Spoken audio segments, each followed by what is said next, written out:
হাসিনা থাকবে, না হয় বাংলাদেশের 20 কোটি মানুষ থাকবে, কোটা থাকতে পারবে না, কোনোভাবে সম্ভব না। বাংলাদেশে মেধার ভিত্তিতে চাকরি হবে, কোঠার ভিত্তিতে নয়।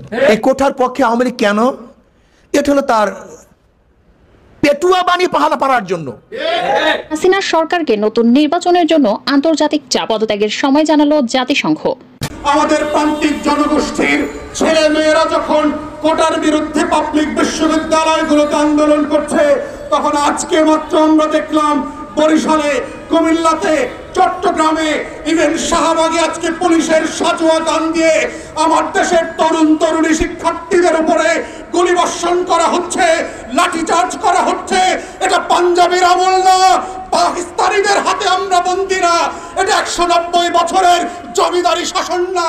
যদি মনে করে থাকেন দিল্লির গোলামি করে, দালালি করে, বাংলাদেশকে দফায় দফায় বিক্রি করে, ঋণগ্রস্ত করে এই দেশের জনগণকে প্রজা আকারে কুকুর বিড়ালের মতো ট্রিট করবেন, সব খেলার শেষ আছে। ফেরাউনকেও ডুবে মরতে হয়েছে, নমরুনকেও মশা মাইরা ফেলছে, মতিয়রকে ছাগল কোরবানি দিয়ে দিছে। আইয়ুব খানের রাজতন্ত্র আমরা মানি নাই, ইয়াহিয়া খানের রাজতন্ত্র আমরা মানি নাই, শেখ পরিবারের রাজতন্ত্র মানি না, মানছি না এবং মানব না। সেখানে আজকেও আমাদের অনেক শ্রমিক ভাই বোনরা আসছেন, সারাদিন স্লোগান দিচ্ছেন। তাদের পাওনা টাকা, যেটার জন্য তারা কাজ করেছেন গার্মেন্টসে, সেটার পাওনা বেতনের টাকা তারা পাচ্ছেন না, এই জন্য তারা স্লোগান দিচ্ছেন। এবং তারা শুধু একদিন না, আমরা যারা এই এলাকাতে নিয়মিত আসা যাওয়া করি, আমরা দেখেছি শ্রম ভবনের সামনে প্রত্যেক দিন এরকম হাজার হাজার শত শত শ্রমিক ভাই বোনরা যারা ঘাম ঝরায় বাংলাদেশের শিল্পকে দাঁড় করিয়েছেন, বাংলাদেশের রপ্তানি খাতকে দাঁড় করিয়েছেন, তাদেরকে এই ঝড় বৃষ্টি ঘামে এসে আবার স্লোগান দিতে হচ্ছে তার ন্যায্য পাওনার জন্য। এমন একটা সময় এবং এমন একটা রেজিমের সময় সেটা চলছে, যখন আপনারা দেখলেন যে বাংলার এই অবৈধ দখলদার রবার্ট ক্লাইভ, খসিদি বেগম আর মীর জাফররা 196 জন মিলে বেইজিং সফরে গিয়েছে 3 দিনের জন্য। আপনারা যদি কেউ বিমানে চড়ে থাকেন, লম্বা ফ্লাইটের ডলারে পেমেন্ট এবং এটার খরচ বুঝে থাকেন, তেলের পেট্রোলের কত টাকা খরচ হয়, এই 200 লোকের ওখানকার 5 স্টার হোটেলে থাকতে কি পরিমাণ খরচ হয়, প্রত্যেক বেলা খাবার দাবারে কি পরিমাণ খরচ হয়, কয়েকশো কোটি টাকা 3 দিনের জন্য মাসুল দিয়ে শ্রাদ্ধ করে আসছে বেইজিং এ, যার ভিক্ষার ঝুলি হচ্ছে মাত্র $140 মিলিয়ন। এর থেকে বেশি টাকা আমাদের বেনজিরের আছে, মতিউরের আছে, আজিজের আছে। ওই রাঘব বোয়ালরা যারা 196 জনের মধ্যে ছিল, ওদের প্রত্যেকের এর থেকে বেশি টাকা ছিল।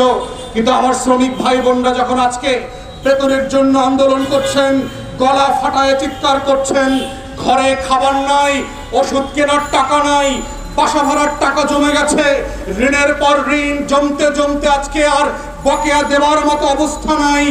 গতকালকে দেখলাম শিশু সন্তানকে হত্যা করেছে খাবারের জন্য অভাবের দায়ে। তখন আমার দেশের অবৈধ দখলদাররা, রাঘব বোয়াল, খসিদি বেগম, মীর জাফররা 196 জনকে বিমানে করে 2 দিনের শ্রাদ্ধ করতে যায়। সেই বেইজিং থেকে ভিক্ষার ঝুলি নিয়ে বাংলাদেশে লাথি মেরে ফেলে দিয়ে আসছে। সফর সংক্ষিপ্ত করে ফিরে আসতে হয়েছে। আপনি বারবার বাংলাদেশকে, বাংলাদেশের মানুষকে বোকা বানাবেন, বেইজিং এর টাকা দিয়ে রাস্তা বানাবেন, সেতু বানাবেন, রেল করিডোর দেবেন, আর সেইটার বেনিফিশিয়ারি হবে দিল্লি। এই লুটপাটের রাজনীতি বাংলাদেশের মানুষ যেমন বোঝে, দুনিয়ার মানুষরাও বোঝে, বেইজিংও বোঝে। যদি মনে করে থাকেন দিল্লির গোলামি করে, দালালি করে, বাংলাদেশকে দফায় দফায় বিক্রি করে, ঋণগ্রস্ত করে এই দেশের জনগণকে প্রজা আকারে কুকুর বিড়ালের মতো ট্রিট করবেন, সব খেলার শেষ আছে। ফেরাউনকেও ডুবে মরতে হয়েছে, নমরুনকেও মশা মাইরা ফেলছে, মতিয়রকে ছাগল কোরবানি দিয়ে দিছে।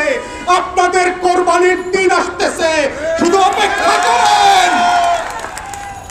প্রিয় দেশবাসী, আমরা বারবার বলেছি, স্বাধীনতার ঘোষণাপত্রে এই রাষ্ট্র বানানোর অঙ্গীকার পরিষ্কার করে বলে দেওয়া ছিল, সেখানে বলা ছিল যে আমরা একটা গণপ্রজাতন্ত্র বানাবো। এর মানে হচ্ছে বাংলাদেশের তখনকার 7.5 কোটি গরিব মেহনতি মানুষ, রিক্সাওয়ালা, শ্রমজীবী মানুষরা মিলে একটা নিজেদের বাংলাদেশ বানাবে, যেই বাংলাদেশটাতে কোনো বৈষম্য থাকবে না, রাজা প্রজার বিভেদ থাকবে না, ব্রাহ্মণ আর নমশূদ্রের বিভেদ থাকবে না, জমিদারি প্রথা থাকবে না, রবার্ট ক্লাইভরা এসে আমাদের টাকা পয়সা সোনা দানা লুট করে নিয়ে যাবে না।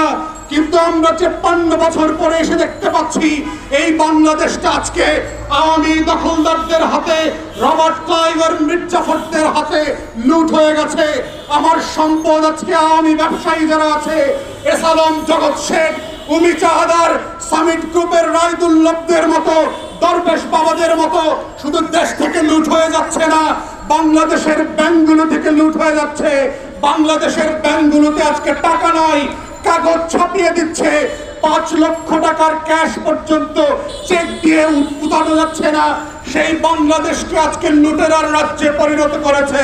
যেই স্বাধীনতার ঘোষণাপত্রে বলা ছিল এই বাংলাদেশ চলবে সাম্য, মানবিক মর্যাদা, সামাজিক ইনসাফের উপরে ভিত্তি করে, সেই বাংলাদেশ আজকে চলছে মাফিয়াতন্ত্র, জুলুম আর বেইনসাফের উপর ভিত্তি করে। যেই বাংলাদেশ হয়েছিল 70-এর নির্বাচনের ম্যান্ডেটকে সামনে রেখে, ভোট দেওয়ার অধিকারকে সামনে রেখে, নেতা নির্বাচন করবার অধিকারকে সামনে রেখে, 53 বছর পরে এসে এই আওয়ামী বাটপাটদের হাতে বাংলাদেশের রাজত্ব আজকে একটা প্রজাতন্ত্রের বদলে রাজতন্ত্রে পরিণত হয়েছে শেখ পরিবারের। আমরা বারবার বলছি আইয়ুব খান রাজতন্ত্র আমরা মানি নাই, ইয়াহিয়া খানের রাজতন্ত্র আমরা মানি নাই, শেখ পরিবারের রাজতন্ত্র মানি না, মানছি না এবং মানব না। বাংলাদেশের লড়াইটা ছিল গণতন্ত্র কায়েমের লড়াই, অধিকারের ভিত্তিতে নতুন বাংলাদেশ গড়বার লড়াই, যেখানে রিক্সা চালক, সিএনজি ড্রাইভার থেকে শুরু করে কুলি, কুমার, মেঠে, মজুর, কৃষকরা একই অধিকার নিয়ে এই দেশে বড় হবে। কিন্তু আমরা দেখতে পাচ্ছি আমাদের প্রান্তিক জনগোষ্ঠীর ছেলে মেয়েরা যখন কোটার বিরুদ্ধে পাবলিক বিশ্ববিদ্যালয়গুলোতে আন্দোলন করছে, তখন আজকে মাত্র আমরা দেখলাম বরিশালে, কুমিল্লাতে, চট্টগ্রামে, ইভেন শাহবাগে আজকে পুলিশের সাজোয়া গান দিয়ে আমার দেশের তরুণ তরুণী শিক্ষার্থীদের উপরে গুলিবর্ষণ করা হচ্ছে, লাঠিচার্জ করা হচ্ছে। এটা পাঞ্জাবের আমল না, পাকিস্তানিদের হাতে আমরা বন্দী না, এটা 190 বছরের জমিদারি শাসন না। যদি কেউ মনে করে থাকে বাংলাদেশে এখনো জমিদারের শাসন চলছে, ব্রিটিশ বেনিয়ারা বাংলাদেশ দখল করে রেখেছে, আমরা প্রত্যাখ্যান করছি এবং বলে রাখছি বাংলাদেশে গণতন্ত্রের যে লড়াই হয়েছে, যেই রক্ত দিয়ে মুক্তিযোদ্ধারা বাংলাদেশ স্বাধীন করেছে, সেই বাংলাদেশ আমরা ফেরত আনবো। কোটা থাকবে না, ইদার শেখ পরিবার, হাসিনা থাকবে, না হয় বাংলাদেশের 20 কোটি মানুষ থাকবে, কোটা থাকতে পারবে না, কোনোভাবে সম্ভব না। লড়াই চাই, এই লড়াই বাঁচার লড়াই, বাকশালীদের বিরুদ্ধে লড়তে হবে একসাথে, বাকশালীদের বিরুদ্ধে। তাই আমরা বারবার বলেছি বৈষম্যের যে কোটা, সেই কোটা প্রথা বাতিল করতে হবে, কারণ এটা শুধু অসাংবিধানিক নয়। আমাদের সংবিধানের 39-এ আর্টিকেল 29-এ পরিষ্কার করে বলে দেওয়া আছে যে বাংলাদেশ রাষ্ট্রে প্রত্যেক নাগরিকের সমানভাবে চাকরিতে অংশগ্রহণ করবার অধিকার থাকবে। কিন্তু এই কোটা পদ্ধতির মধ্য দিয়ে বাংলাদেশের চেতনা ব্যবসায়ীরা, আওয়ামী মুক্তিযোদ্ধা শ্রেণীর ব্যবসায়ীদের একটা কোটারিতে পরিণত হয়েছে বাংলাদেশ রাষ্ট্র। এই রাষ্ট্র থেকে যদি পরিবর্তন চাই, আমাদের ঘোষণাপত্রে যে গণপ্রজাতন্ত্র করবার লড়াইয়ের কথা বলা ছিল, এই লড়াইয়ের জায়গাকে ফেরত নিয়ে আসতে হবে। সংবিধানের যে মোদ্দা কথা আছে, কোনো বৈষম্য থাকতে পারবে না, সেটাকে সংবিধান পরিবর্তন করে হলেও আবার ফিরায় নিয়ে আসতে হবে।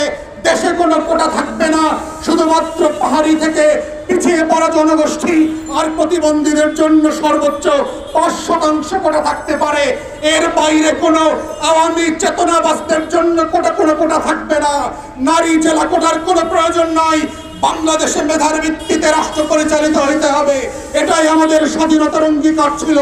এই লড়াই চলছে এবং চলবে, কারণ কোটার যে লড়াই, এটাই আমাদের গণতন্ত্র এবং প্রজাতন্ত্র গড়বার লড়াই।